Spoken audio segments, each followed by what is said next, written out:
An NBC football analyst is surprised by the chippiness at Rams camp. Have the Dodgers seen enough of Cody Bellinger? And we have a surprise competition in the Chargers camp. Not in the offensive backfield, but the defensive backfield. Hi, I'm James. This is your daily dose of sports and snark for the greatest sports city in the world, Los Angeles. This is faithful Angelenos. It is August 17th, 2022. This is our 6-month anniversary episode. I've shouted out for those of you who said, give it 6 months. But seriously, folks, if you like the content we've been putting out, and apparently you do because we added 2 subscribers yesterday, clickety-clack the like button. Clickety-clack the subscribe button. There's a notifications bell. Hit that. It'll let you know when we drop new content. Sharing is caring. Let people know we exist. And by all means, comment. This is what I do when I'm on the road, dude. I got nothing better to do. Now, before we get to look at the notes, let's take a look at the scoreboard first. Craig Kimbrell blew his save last night. I believe that's his 4th. It took the Brewers 11 innings to do it, but they beat the Dodgers 5-4. LA still has a 17-game lead in the NL West. Meanwhile, Kwadwo Opoku scored his 6th goal of the year for LAFC. They shut out DC United 1-0 in MLS. Meanwhile, tonight, the Dodgers are playing Milwaukee again at 6 p.m. That's Tony Gonsolin, 14-1. Eric Lauer is 8-4. Now, if you watch Sunday Night Football at all, you've heard of Peter King. He is a longtime Sports Illustrated writer, is very big, very connected, and so he's doing his preseason stuff, and he goes out to Thousand Oaks to watch the Rams practice. And he came away with 2 big impressions. One, that reports of Matthew Stafford's arm being dead have been greatly exaggerated. According to King, Stafford was whipping balls 40, 45 yards, despite this ding in his elbow. Apparently it's not going to be much of a problem, unless of course he gets the wrong hit at the wrong time. But the other thing that really made an impression was the chippiness at practice. King went on at length to describe this fight that went on between Aaron Donald and Rob Haverstein on the offensive line. And they were just, the helmets were flying and there was testosterone just spraying all over the field. It was just gross and violent. And it's amazing because you see, they're the defending champs. This means they're not complacent. They're looking for a fight. And that's beautiful. For a Rams fan, all hail toxic masculinity. I am so in favor of this. Meanwhile, on Tuesday, the Rams cut 5 players. Now, the only one that really matters is punter Cameron Dicker, because it means that Riley Dixon has won the job. And if you're saying, James, are you really taking punter news that seriously? The answer is yes. I wish I weren't, but that's the price I pay for having a YouTube channel. Also, the Rams picked up defensive end TJ Carter. He was cut by the Saints. And here's a weird little note. Did you know the Rams play 10 games at SoFi Stadium during the regular season this year? Yeah, they got 9 of their own home games, but they also play the Chargers there. So it's going to be a tough schedule, but at least they have home field advantage. After Monday night's game in Milwaukee, Dave Roberts called Cody Bellinger into his office, closed the door, and said, hey, we're going to bench you for a few games. And, well, what can you expect? Yes, he is a former MVP. Yes, all the women love them some Bellinger.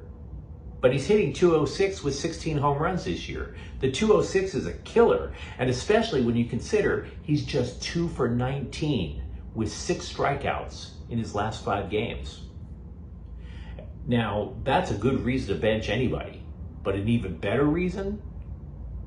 Could it be possible that we could say Joey Gallo is raking? He's got 3 home runs and 24 plate appearances. Now, I'm not going to sit there and tell you that Gallo is a threat to win the Triple Crown. A .263 batting average since he came to LA isn't amazing, but it's 57 points higher than Bellinger. I'm not saying Bellinger's gone for good, but you got to address the black hole in that lineup at some point. Also, Danny Duffy, starting pitcher, he was originally acquired at last year's trade deadline for Kansas City. According to Roberts, it's, quote, pretty unlikely that he'll pitch this year, unquote. Duffy came from Kansas City and has not pitched from the Dodgers, not once. Not every move works out. But it could be worse. How would you like to be Corey Seager? The guy who talked him into a big money contract in Texas was former Dodger coach Chris Woodward, who was fired as the Rangers manager 2 days ago. So now you're in Texas, which, I mean, you could talk about all the money that you're making. You could talk about the lack of a state income tax, but all that money, all that money is not going to stop the humidity from having your underwear crawl up every crevice of your nether regions, pal. I would know. I was in Dallas. There's a reason I'm traveling around instead of staying in Texas. Let me tell you that. If you were thinking earlier about Craig Kimbrell and how much you don't like him when he comes out into the ninth, I'm not making a prediction, but I just want to put a little name in your ear. Evan Phillips. He has a 1.34 ERA. Now, last year he was a who is this guy pick up by the Dodgers, because he was cut last year by the Royals, and Tampa Bay kind of fiddled with him a little bit.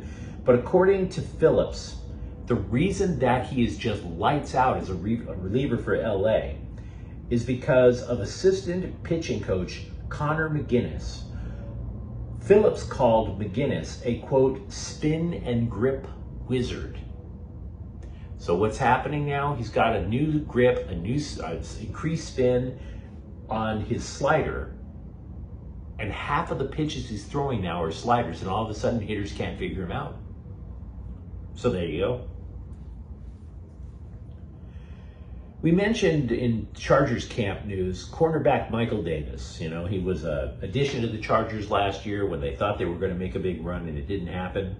And Davis, in retrospect, was saying, you know what, my head wasn't in the game. I was having girl problems. It was all pretty ugly.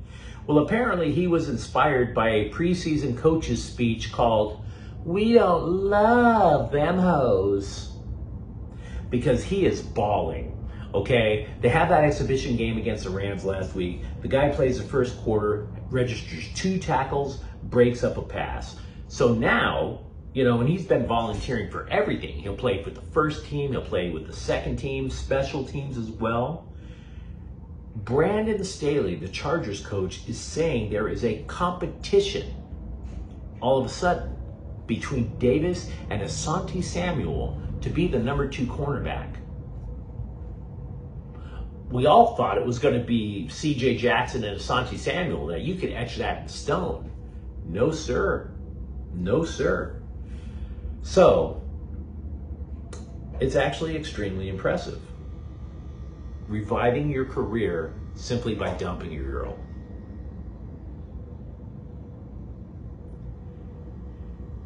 Darwin James, meanwhile, has missed 14 training camp practices. Staley, that you might recall that James is trying to get an increased contract.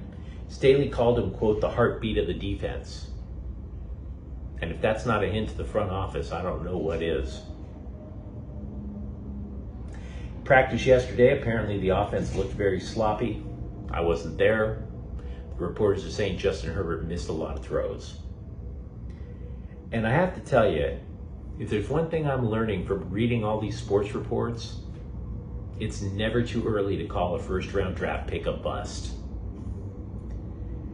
CBS Sports is grading first-round draft picks based on their first preseason game now. Really, guys? Now, don't get me wrong. For the record, Zion Johnson did not fail. He got an A- against the Rams. Played the entire first half. He was only overwhelmed on one play. But you're really going to throw people under the bus after 1 quarter of football against a bunch of scrubs? Really? Try some patience, for Pete's sake. UCLA's tight end Mike Martinez has left the program. No reason was given. He missed a lot of last year with a leg injury, and apparently he was still hobbling around in spring ball. Now, I'm going to be upfront with you. That last statement I said is just pure speculation. There's no reason given.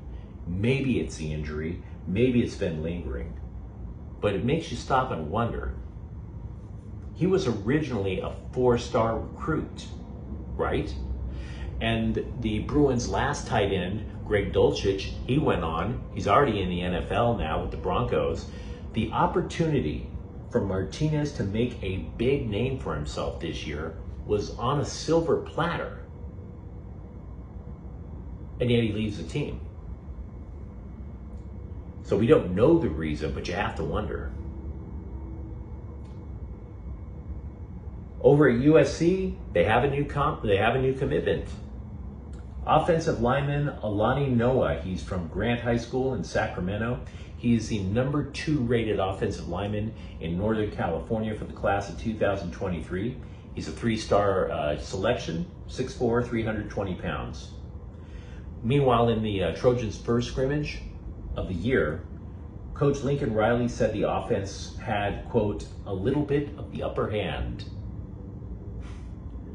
That's like saying that when I get pulled over by the police, my blood alcohol content has a little bit over the legal limits, but that's just me. Coaches apparently liked running back Darwin Barlow. Wide receiver Jordan Addison said he is impressed with the pace of the offense, saying it definitely keeps you on your toes. We mentioned LAFC's score earlier tonight. There is a Galaxy note. Ricky Puig's visa situation has been settled, so he wasn't able to play over the weekend. There is a strong chance he will be on the pitch on Friday when they play the Seattle Sounders. Now, if you enjoyed today's broadcast, don't forget to like and subscribe to Faithful Angelenos. We are trying to build something here. I'm James. Thanks for watching. We'll be back tomorrow. Faithful Angelenos is a Can Corte El Queso production. Take care.